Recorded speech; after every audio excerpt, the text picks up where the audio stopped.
عمران خان صاحب نے کہا ہے کہ مجھے پے رول پہ رہائی دیں، جو بھی افغانستان کے ساتھ حالات کشیدہ ہو رہے ہیں وہ اہم رول ادا کر سکتے ہیں وہاں پہ جو ہیں تعلقات بہتر بنانے میں. کیا کہیں گی؟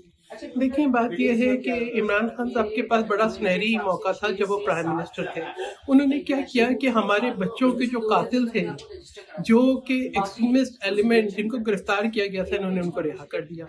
عمران خان صاحب نے کسی سیکیورٹی میٹنگ کے اندر اپوزیشن کے ساتھ بیٹھنا پسند نہیں کیا. عمران خان صاحب جو ہے ایز اے وزیر اعظم پارلیمنٹ سے غیر موجود رہے، غیر حاضر رہے. اور آج عمران خان صاحب یہ کہتے ہیں کہ میں مسئلہ حل کر دوں گا. کیا مطلب کیسے مسئلہ حل کریں گے؟ میں یہ سمجھتی ہوں، دیکھیں، پاکستان کی خود مختاری، ہمارے سویلینز کے، ہمارے جوانوں کی شہادتیں، ان کی جو ہے زندگی کو کسی قسم کا نقصان یا تھریٹ، ڈیفینیٹلی اس کی کوئی گنجائش نہیں ہے. ٹیررزم کو کوئی بھی اسٹیٹ جو ہے وہ ایکسیپٹ نہیں کرتا.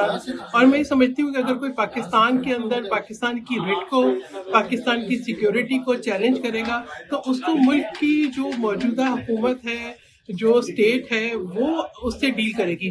عمران خان صاحب کو میں بہت، میری نیک تمنائیں اور نیک خواہشات ہیں.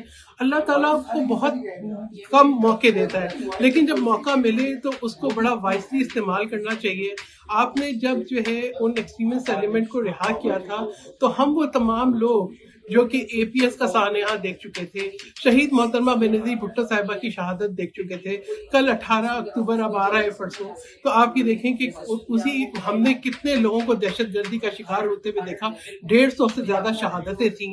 تو یہ سب چیزیں دیکھنے کے بعد جب اسلام آباد کی ہر سڑک کے اوپر لگتا تھا کہ دہشت گردی ہو رہی ہے، اس سے قابو پانے کے اوپر نیشنل ایکشن پلان کے اوپر ایک اتفاق رائے تھا.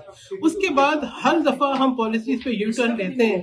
میں سمجھتی ہوں کہ عمران خان صاحب نے ایک بہت قیمتی موقع گنوا دیا ہے، اور اب ان کو ایک جو ہے ریفلیکشن ہونی چاہیے ان غلطیوں کے اوپر، اور یہ بتائیں کہ جی میں نے جو ہے یہ غلطیاں کی جس کی جو ہے آج کاز جو ہے یہ قوم ادا کر رہی ہے.